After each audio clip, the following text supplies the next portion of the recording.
I know you're a Ravens fan, and some people were saying, or some people would say if you take the Ravens here, she's being a homer, she's a Ravens fan. But listen, I've seen you fade the Yankees, so I don't think that's the case here. Tell me why you like the Ravens in the NFC North.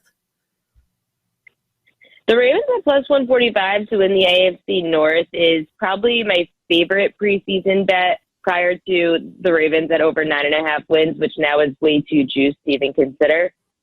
The Ravens were so injured last season. They lost their best cornerback, Marcus Peters, before the season started. They lost all their running backs before week 1 of the NFL season. They lost their quarterback, Lamar Jackson, midway through the year.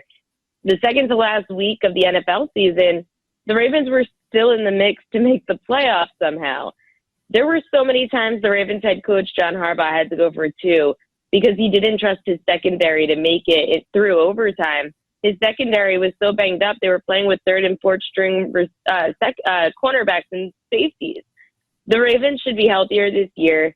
Getting back Marcus Peters is huge for the secondary. Getting back their running back, J.K. Dobbins, who was supposed to have a breakout year last year, is huge for not only just the running back room, it's huge for the entire offense because you could throw so many packages out there just trying to throw off the defense between the mobility of Lamar Jackson and J.K. Dobbins being able to catch and run with the football. I love the Ravens this year. I usually never bet. I actually have never in my life bet a preseason bet on the Ravens because I'd rather hedge my happiness and fade my own team.